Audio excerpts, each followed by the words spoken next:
My name is Daniel Alexander Heriadi. I was born in Surabaya on the 22nd of March 1956. Now we live in Nabire, Papua, Indonesia with my wife. Her name is Lucy Tanujaya. She is Canadian but Indonesian born.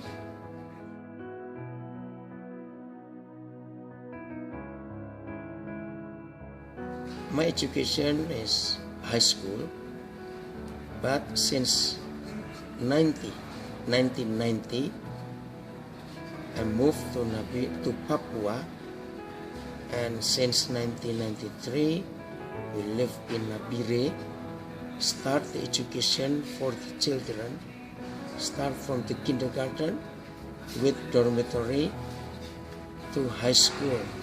So since in the kindergarten till high school, all the students live with the teachers in dormitory. So we prepare education for them since the early childhood, because we want to make a new generation for the Papuan children.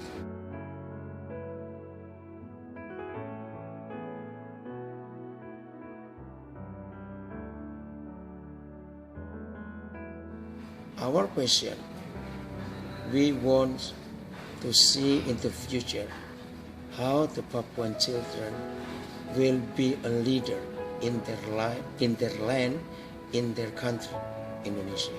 Because till now, the most important needed for them is education.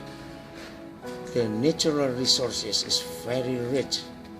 All over the world know how the island of Papua is very rich, but the people live in very poor condition because all of them lack of education.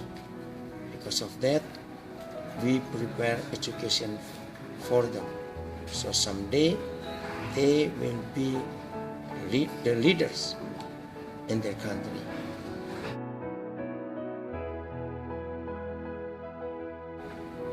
After we start school in Papua since 1995, we know in other parts of Indonesia, many children, they need education. So start from Papua, we move to another provinces and other island. Like in Sumatera, some provinces, we have school there. In Sulawesi or Sulawesi, we have school through. In Borneo or Kalimantan, we build school through for the children. Most of our school in the remote area or in the villages, so not in the city. Because our vision is we want all Indonesian children have to educated from early childhood.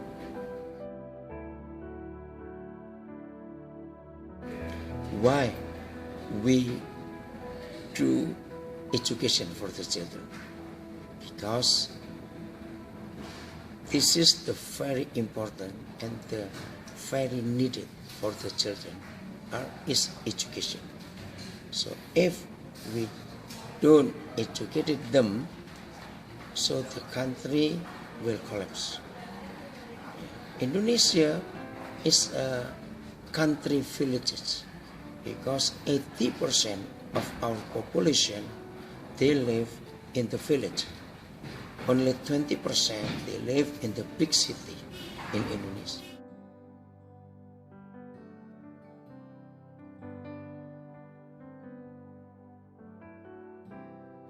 Why we start from Papua? Because Papua is the poorest province in Indonesia, the people, not the natural resources. The people is very poor, the poorest population in Indonesia. But the natural resources is very rich. It's very contradiction. So we start from Papua.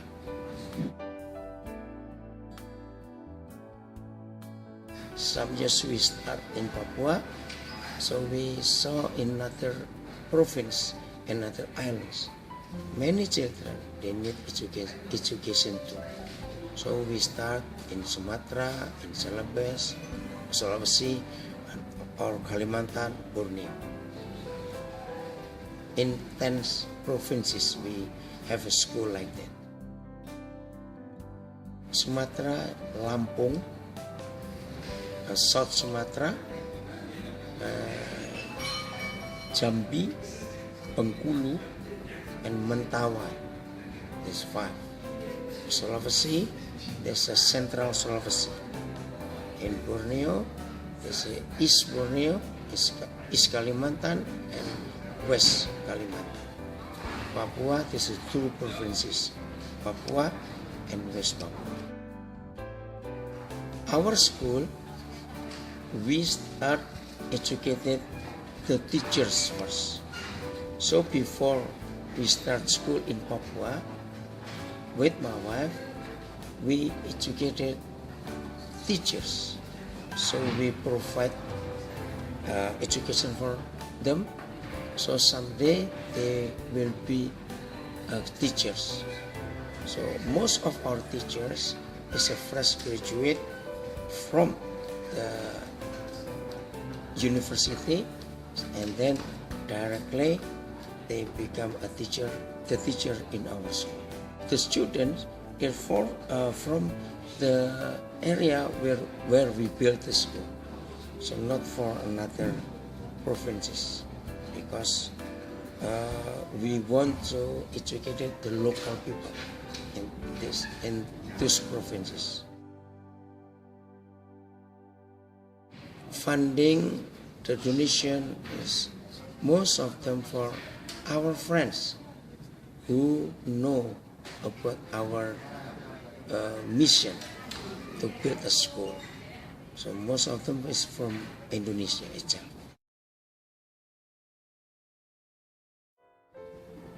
In Indonesia, many orphan children.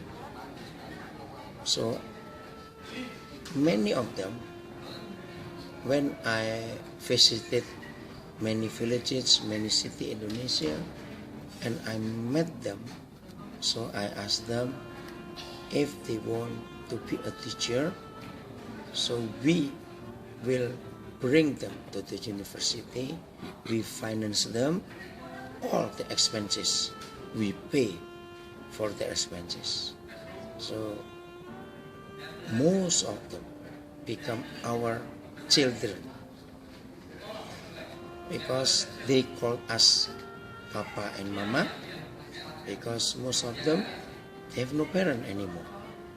So we treat them as our own children, hundreds of them. Yeah, not only one tribe or one religion, many religions.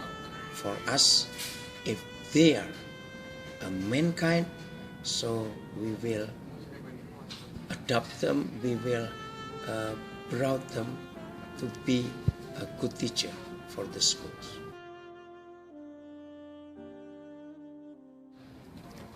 Everywhere I visit places, so when I met them, like in the airport, like in the public toilet, sorry about that, like in the parking lot in Indonesia, there's many young people, their job is like that. So park the car, like a cleaner in the toilet, like someone to take a trolley for the baggage in the airport. When I met them, if my heart moved and want to ask something to them, so I'll ask them, if you want to make a more good living, I ask them if you want to go to university or something like that, I'll prepare for you. I'm ready to give finance to you. And many of them went to the university and become teacher. They have a good education. Some of them now just bachelor, some of them is master, some of them in doctorate or PhD. I will tell successful stories about some of our children. In 1991, in North Sulawesi, I met a young boy. I don't know him at that time. Who is he? But my heart is moved. This boy needs help. So I came to him and asked, who are you and where is your parent? He ashamed, he embarrassed. He very difficult to say where he lives, who are his parents. But I push him, please bring me to show where you live, and I want to know and meet your parents. He refused. He didn't want me knew about his background. When he said to me like that, so my heart very deep sad. So I believe, I know there's something bad happened to his life. So I grabbed his hand, please bring me to your house. And then he bring me to meet his parents. So only his mother I met, and I told to his mother, till now, ma'am, I will take responsibility to your son. I will pay all his school expenses. At that time, now he became a doctor.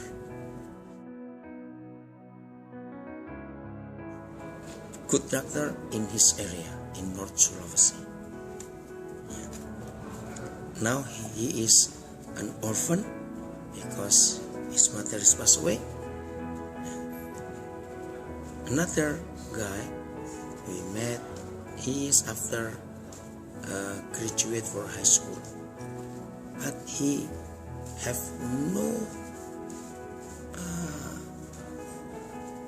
no future because his mother is very poor. So I asked him, what will you do after you finish high school? He told me, nothing to do, because my mother have no money to bring me to university. How if I pay your expenses if you want to go to university? He's shocked because I never knew him and he never met me before. I met him somewhere. So I financed him, graduate from the university. And for the master, I brought him to France. Now he became a PhD for marine science. He is now the only PhD in Indonesia for marine science. His major is about the carbon dioxide in the sea. not in the air. In North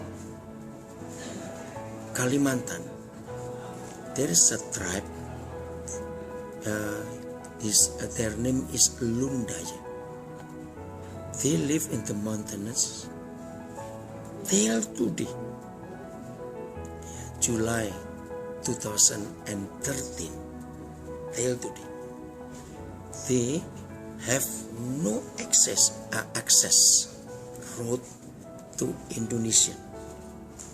So if the people want to go to another city in Indonesia, they are walking or by small aeroplane. Till today. 1981 is the first time I financed the first young people went to the university. So if I counted from that time, 1981 till now, approximately some 300 young people, they graduated as a bachelor.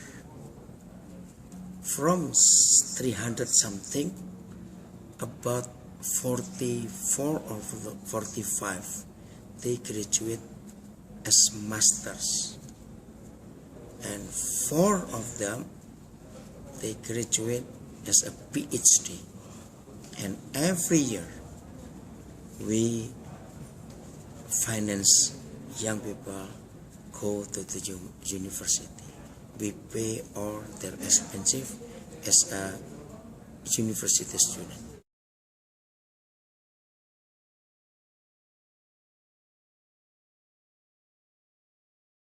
Our vision till the end of our lives, we want to educate young people in Indonesia. We want every young people in Indonesia will be educated from kindergarten to high school. If we can move further, we want all of them can going to the university.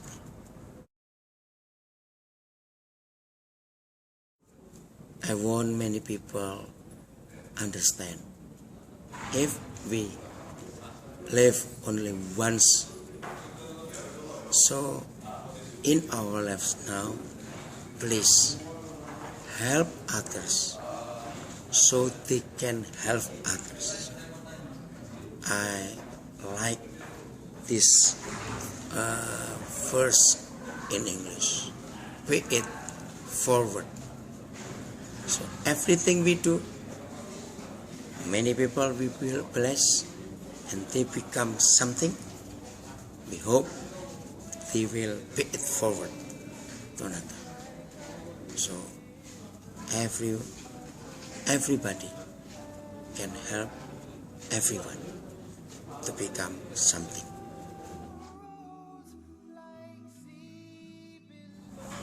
I'm a motivator speaker in many areas, like in school, university, and the company, and the business area, and the community.